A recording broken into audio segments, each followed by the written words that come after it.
বড়োলেণ্ড বিজ্ঞান শিক্ষা প্ৰকল্প কাৰ্যসূচীৰ শুভাৰম্ভ।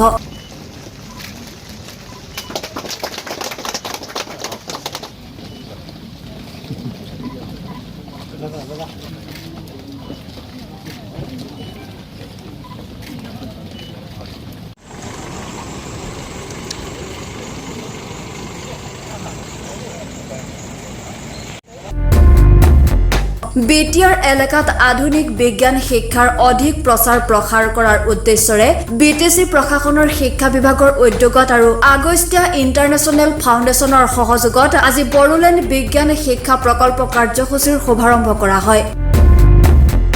চিৰাং জিলাৰ ঢালিগাঁওস্থিত বঙাইগাঁও শোধনাগাৰৰ বিনোদন প্ৰেক্ষাগৃহত আয়োজিত এক গাম্ভীৰ্যপূৰ্ণ অনুষ্ঠানৰ জৰিয়তে বড়োলেণ্ড বিজ্ঞান শিক্ষা প্ৰকল্পৰ শুভাৰম্ভ কৰে অসমৰ বিজ্ঞান প্ৰযুক্তি বিভাগৰ মন্ত্ৰী কেশৱ মহন্ত আৰু বিটিচি প্ৰধান প্ৰমোদ বৰুৱে। বড়োলেণ্ড বিজ্ঞান শিক্ষা প্ৰকল্পৰ অধীনত 9খন ভ্ৰাম্যমাণ বিজ্ঞান পৰীক্ষাগাৰ আৰু ক্ষুদ্ৰ বিজ্ঞান পৰীক্ষাগাৰৰ কিট কঢ়িয়াই ল'ব পৰা 18খন মটৰচাইকেল আৰু স্কুটি মুকলি কৰা হয়।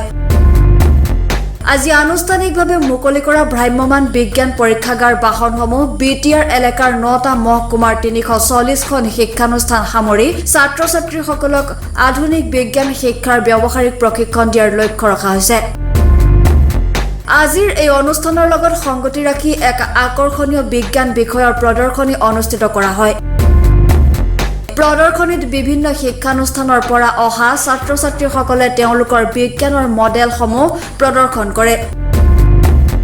যি প্ৰদৰ্শনীয়ে উপস্থিত লোকসকলৰ দৃষ্টি আকৰ্ষণ কৰে। আজি যিটো অনুষ্ঠান ষ্টেম এডুকেশ্যন প্ৰগ্ৰেমৰ যিটো শুভাৰম্ভ কৰিলে আৰু শুভাৰম্ভ কৰা নহয়, ইয়াৰ কাৰণে 40জনক আজি ট্ৰেইনিং ল'বলৈকে ইয়াৰ পৰা পঠালে। গতিকে আচলতে ছাত্ৰ ছাত্ৰী উপকৃত নহয়, এটা আমাৰ গোটেই ক্ষেত্ৰখনতে আমাৰ শিক্ষা ক্ষেত্ৰখন আৰু শিক্ষা ক্ষেত্ৰ নহয়, ইয়াত সকলোকে সামৰি লয়। এইজন ছাত্ৰ ছাত্ৰীয়ে আগলৈ আমি যিকোনো এটা প্ৰজেক্ট কৰিবলৈ, যিকোনো এটা কাম কৰিবলৈ, যিকোনো এটা ধৰণৰ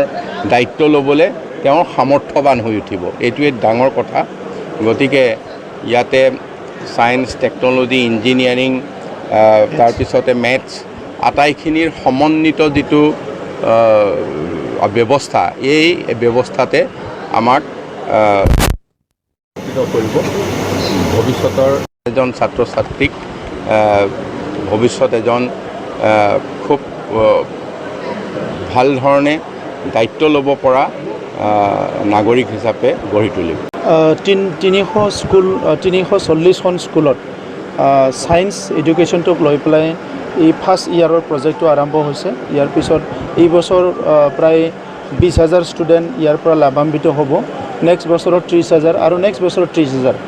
মুঠ আমাৰ 80,000 ষ্টুডেণ্টক টাৰ্গেট কৰি আমাৰ এই ছায়েন্স এডুকেশ্যন প্ৰজেক্টটো আৰম্ভ কৰিছোঁ। আৰু ইয়াত যিটো আছে আমাৰ আগস্তিয়া ইণ্টাৰনেশ্যনেল ফাউণ্ডেশ্যন, তেখেতসকলে 1999 চনৰ পৰাই বিজ্ঞান শিক্ষাত বহুতখিনি কাম কৰি আহিছে। প্ৰায় 3 লাখ শিক্ষকক তেখেতসকলে ট্ৰেইন কৰিলে আৰু প্ৰায় 1,70,00,000 ছাত্ৰ ছাত্ৰীক তেখেতসকলে এই তেখেতসকলৰ যিটো লেব হয়, মোবাইল লেব বা তেখেতসকলে ষ্টুডেণ্টবিলাকক চেণ্টাৰলৈ আনি বিজ্ঞানৰ ওপৰত যিটো জ্ঞান দিয়া, এইটো অলৰেডি কমপ্লিট কৰিলে আৰু প্ৰায় 24 ষ্টেটত তেখেতসকলৰ কাম চলি আছে। আমি যিটো দেখিলোঁ, আমাৰ এতিয়া গোটেই বিশ্বখনে বিজ্ঞানে আগুৱাই লৈ গৈ আছে আৰু এতিয়া যদি সমাজখন নেতৃত্ব দিছে, বিজ্ঞানে নেতৃত্ব দি আছে, সেইকাৰণে বিজ্ঞানৰ ওপৰত যিটো জ্ঞান, ছায়েন্সৰ ওপৰত যিটো জ্ঞান, সাময়িকভাৱে ছায়েন্স ছাবজেক্টখিনিৰ ওপৰত জ্ঞান আৰু ছায়েন্সটো বুজি পোৱা, এই দুটা বিষয়ৰ ওপৰত আমাৰ ছাত্ৰ ছাত্ৰী আৰু আহি থকা প্ৰজন্মক আমি ট্ৰেইন কৰিব লাগিব। কাৰণ ছায়েন্সটো বুজি পালেহে তেখেতে ছ'চিয়েল ছেক্টৰতে হওক বা বেলেগ ছেক্টৰতে হওক, তেখেতে খুব ভালকৈ নিজকে এডজাষ্ট কৰি নিজকে মিলি পেলাই লৈ যাব পাৰিব আৰু তেখেতৰ যি চিন্তাধাৰা, যি কাম, সেইটো ছাষ্টেইনেবিলিটি হ'ব। কাৰণ বিজ্ঞানে প্ৰেক্টিকেলৰ ওপৰত বিশ্বাস কৰে, তেখেতসকলে এক্সপেৰিমেণ্টৰ ওপৰত বিশ্বাস কৰে। এক্সপেৰিমেণ্ট কৰি কিবা এটা প্ৰজেক্টটো ভালকৈ ষ্টাডি কৰি যিটো মানে ওলায়, সেইটোকে বিজ্ঞানে বিশ্বাস কৰে। সেইকাৰণে আজি সমাজত আমি যি কামেই নকৰোঁ কিয় এইটো ছাষ্টেইনেবল হ'ব লাগিব আৰু আমাৰ ছাত্ৰ ছাত্ৰীসকলে এতিয়া ছায়েন্স এডুকেশ্যন ছায়েন্স মেথছো যদি ভালকৈ কৰিব পৰা যায় তেনেহ'লে যিকোনো কেৰিয়াৰত তেখেতসকলে ভালকৈ যাব পাৰিব তো সেইকাৰণে আজি ছায়েন্সত আমি পিছ পৰি আছোঁ বহুত বছৰৰ পৰা ছায়েন্সটো কেনেকৈ আগুৱাই লৈ যাব পাৰে ইয়াৰ কাৰণে এই প্ৰজেক্টটো আগষ্টিয়া ফাউণ্ডেশ্যন ইণ্টাৰনেশ্যনেল ফাউণ্ডেশ্যন আৰু বড়োলেণ্ড আমাৰ এডুকেশ্যন ডিপাৰ্টমেণ্ট আমি একেলগে আগবঢ়াইছোঁ আজি 40জন যুৱ যুৱতীসকলে গৈ কুপম যিটো আছে কৰ্ণাটকা তাত ট্ৰেইনিং লৈ আহিব আৰু ইয়াৰ পিছতে ইয়াত আমাৰ বিভিন্ন স্কুলত আমাৰ আজি 9খন আমি মোবাইল ছায়েন্স লেব ইয়াত লঞ্চ কৰিছোঁ আৰু প্ৰায় 18খন বাইক থাকিব তেখেতসকলে এইটো লৈ পেলাই বিদ্যালয় ঘূৰিব আৰু ছাত্ৰ ছাত্ৰীক ছায়েন্সৰ বিভিন্ন মডেলবিলাক দেখুৱাৰ পৰা প্ৰেক্টিকেল কৰাৰ পৰা এইবিলাক কাম আৰম্ভ কৰিব এই সন্দৰ্ভত আপোনাৰ স্থিতি আজিৰ দিনটোত কি চব এইটো ইমান ডাঙৰ ইছ্যু হ'বই নালাগিছিলে কাৰণ এতিয়া মাতৃভাষা যিটো আছে সেইটো আমাৰ যিটো ৰাজ্যিক বিশ্ববিদ্যালয়সমূহত মাতৃভাষাৰ প্ৰাধান্য সদায় আছে গতিকে বড়োলেণ্ড ইউনিভাৰ্চিটিটো আছে তেখেতসকলে শিক্ষাৰ নামত শিক্ষাটো আগুৱাই লৈ যোৱাৰ নামত বিভিন্ন পলিচি নিজৰ মাজত লয় কিন্তু ছ'চিয়েলি কি ইম্পেক্ট কৰিব জাতি জনগোষ্ঠীৰ ভাষা সংস্কৃতিত কি ইম্পেক্ট কৰিব হয়তো বহুত সময়ত তেখেতসকলে নাভাবে আৰু সেইকাৰণে আজি তেনেকুৱা সিদ্ধান্ত তেখেতসকলে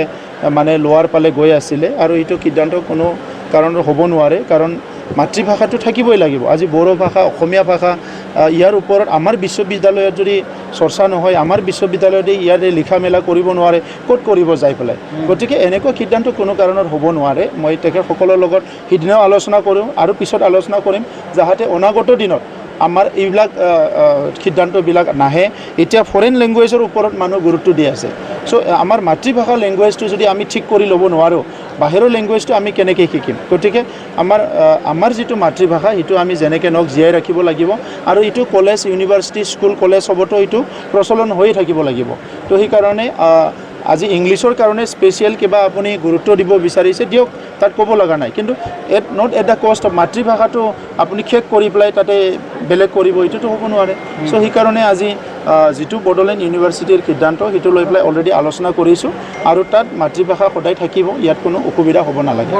বড়োলেণ্ড বিশ্ববিদ্যালয়ৰ এই সিদ্ধান্তৰ আঁৰত আপোনাৰ হাত থাকৰা মহিলা বুলি অভিযোগ এইটোতো কিয় অভিযোগ নকৰে চবতে কৰিব বড়োলেণ্ডত কোনোবা জ্বৰ হৈছে কাৰোবাৰ বমি হৈছে কোনোবা হাঁহিছে কাৰোবাৰ খং উঠিছে চবতে হাগ্ৰামাই মৰে অভিযোগ দিব কাৰণ মই তেখেতৰ অভিযোগ নিদিওঁ চ' তেখেতৰ অভিযোগ দিয়াটো তেখেতে বিচাৰে মই দিব লাগিলে ডাঙৰ অভিযোগ দিব লাগিব যোৱা 17 বছৰৰ শাসনকালত কিয় ইয়াতে ইমান মানে হিংসা হৈছিলে কিয় ইমান মাৰামাৰি হৈছিলে কিয় ইমান জ্বলাজ্বলি হৈছিলে শিক্ষাটো কিয় পিছ পৰি আছিলে তেখেতৰ সময়ত কিয় মানে চিৰাং জিলা মেট্ৰিকত অল আছামত টপ হোৱা নাছিলে এইবিলাক প্ৰশ্নটো তেখেতক সুধিব লাগিব গতিকে এইবিলাক মানে অযুক্তিকৰ আৰু বৰ্তমানৰ সময়ত তেনেকুৱা ৰাজনৈতিক নেতাবিলাকে সমাজৰ কাৰণে বহুত ডাঙৰ এটা সাৱৰ নিচিনা থেংক ইউ চিৰাঙৰ পৰা আব্দুল মালেক আহমেদ দৈনিক অগ্ৰদূত ডিজিটেল